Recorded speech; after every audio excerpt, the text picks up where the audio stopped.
Welcome to the Nutrition and Food Service Management Information Session here at Centennial College. I would like to give you an opportunity to learn a bit more about our Nutrition and Food Service Management program. Full-time program, and it's 4 semesters, which is 2 years. My name is Michelle Bishop. I'm the program coordinator of the Nutrition Food Service Management program. Please do email me at mbishop@centennialcollege.ca. If you have any questions after this presentation, I can provide you information about career opportunities, and please do connect with our success advisor, Manaz, who can answer any questions about OSAP and any transfer credit information, as well as any information about other financial issues or admission requirements. So please do contact us if you have questions. Majority of your classes will be at the Morningside campus, and we do have food labs at the Progress campus. So each semester you would have one food lab, and you would be attending class at Progress.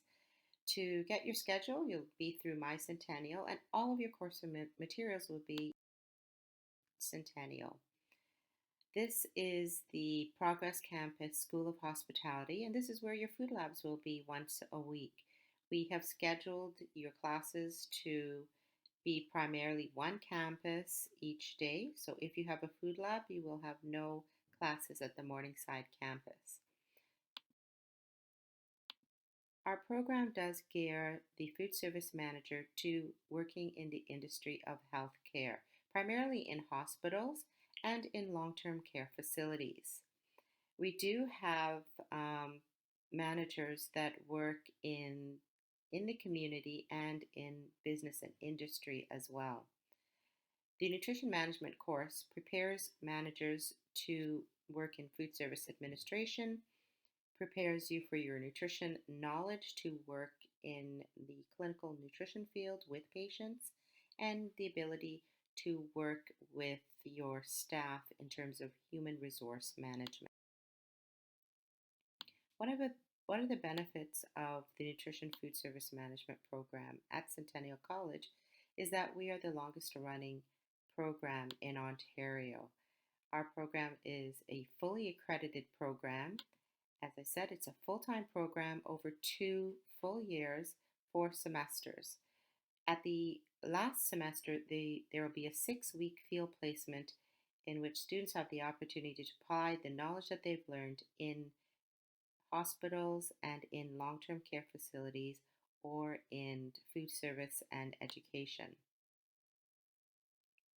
Our program is accredited by the Canadian Society of Nutrition Management, which reviews the content and quality of our program to make sure that we are up to date and of food service, entry-level food service managers. To be able to work as a food service manager in long-term care, it is a legislative requirement to be a member of CSNM. To be a member of CSNM, you would have to complete a diploma in nutrition management or also complete a culinary diploma and then do a graduate certificate. We do recommend that students become members of CSNM, student members, because you're able to participate in many webinars and professional development opportunities which can.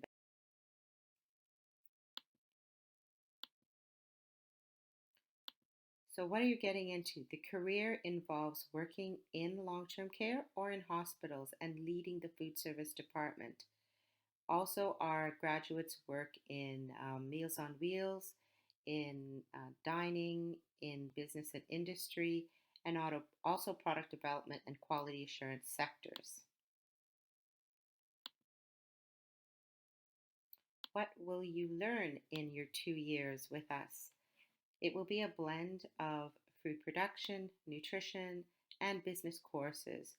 We apply nutrition principles to promote good health in our patients and clients, and we do communicate as part of an interprofessional team.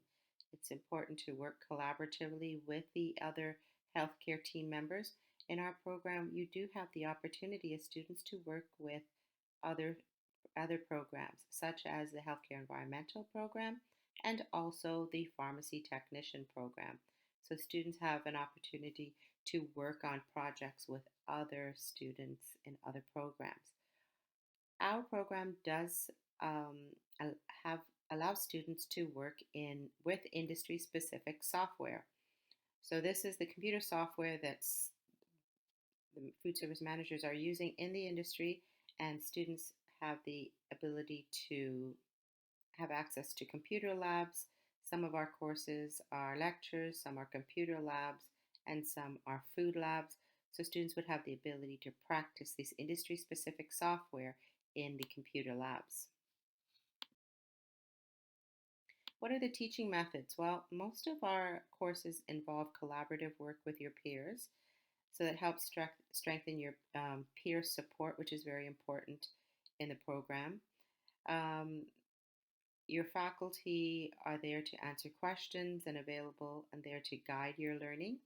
We also have experiential learning, which students get to visit um, field placement sites and do field trips to healthcare industries such as hospitals and long-term care and retirement.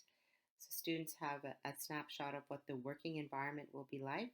And also, we do have graduates and experts from the field that come to speak to our students and tell our students a bit about the career, about their career journey and what the industry is like. And as I mentioned, we do have computer labs and food labs to allow students to practice learning in lectures. So, what's the course load like? In the 4 semesters, you'll complete 30 courses. It sounds like a lot. And that 30 courses does include your Gen Ed and your English courses.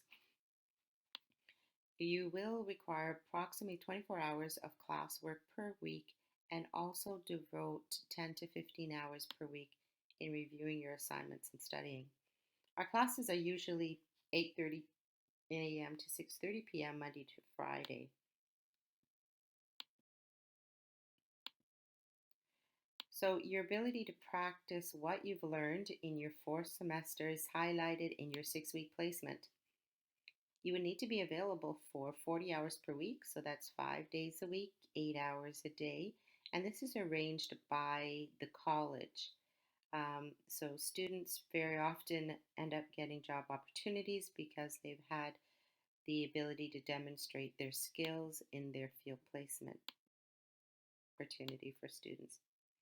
So field placement requirements. So this is what we would look at in the end of 3rd semester, beginning of 4th semester, is all students must need to pass a criminal records check to work in healthcare.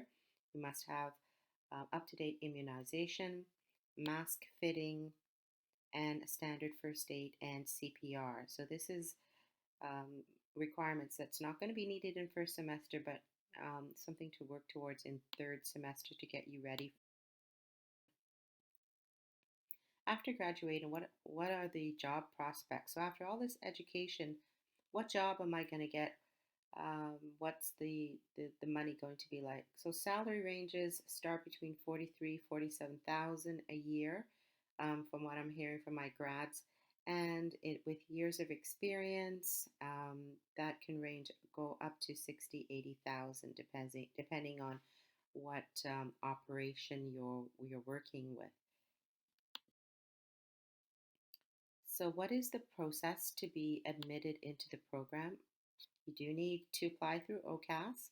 Our admission requirements is you need high school English, college, or university, and that's grade 12 high school English, or you would need to do an English assessment. We also require math, grade 12 college, or grade 11 university, or an acceptable math test score.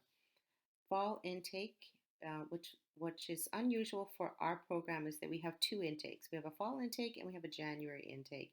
The fall intake, we usually accept 48 students, and in January, our intake is 24 students. All college students must complete an English assessment once they're enrolled if they do not have the grade 12 high school um, English. So this is a little bit unusual for our program is that we have two intakes. The other colleges only have a fall intake. Some of the other expenses beyond your tuition that you will need. I like to celebrate some of the great work that students do. So this is in our food service supervision lab. Students created a menu and planned the recipes and was able to present what that would look like. So they did some great work in the lab. We also did a catering event. Students are very often asked to demonstrate their creativity in terms of food service operations. Catering is something that would be definitely part of food services and healthcare. You would be catering maybe for meetings, for volunteer luncheons and dinners, or maybe for a patient's birthday party. So, skills that students have to learn in the program. Nutrition education is a big part of what our students participate in. In this presentation, students did the current research and presented information to the public, answered questions that the public may had about their topic. A lot of opportunity for students to demonstrate their creativity and the knowledge that they've and have the skills to provide education to the public. So these are some of our students marketing the program at one of Centennial's open house. They did a great job. This is another example of students creating quizzes. Computer and nutrition education is really important. These are some of our students creating a smoothie bar, educate the public on the benefits of healthy breakfast. The role of a food service manager is quite varied in healthcare. They're responsible for ordering the food, for managing staff, but also have a clinical component where they work with the registered dietitian. The registered dietitian would focus on residents that are high nutritional risk, and the food service manager would focus on residents that are moderate or low risk residents. A question I very often get is what is the difference between a registered dietitian and a food service manager? A food service manager, we complete 2 years of diploma and we are able to work within Canada's food guide and provide counseling around healthy eating. A registered dietitian completes 4 years, 4 year degree plus 1 year internship, and registered dietitians work with more chronic disease and more complicated clinical diagnoses. Many of our students do go on to do the degree and very often will get transfer credits from our program to the accepting university. We actually have a pathway with the University of Western. So if you complete our diploma, you would get 1 year toward the 4 year bachelor's degree. So this is the typical job routine or responsibility in a hospital of a food service supervisor. So supervisor may be coming in at 6 a.m. to 2 in the afternoon and responsible for the lunch belt line. So that's checking all of the lunch trays to make sure the patients get the correct meals. Or you might have a 7 to 3 shift or 1 to 7 supervisory responsibility. All the responsibilities are varied and very specific for each role in a hospital. This is a view of a typical hospital institutional kitchen. You have inventory and where you would assemble trays on the belt line, and also where the trays are heated and where the meal tickets are checked. So this is a long-term care facility in Markham. Many of our field placements there. If you would like to lead in healthcare and food services, please do consider the Nutrition and Food Service Management program at Centennial College.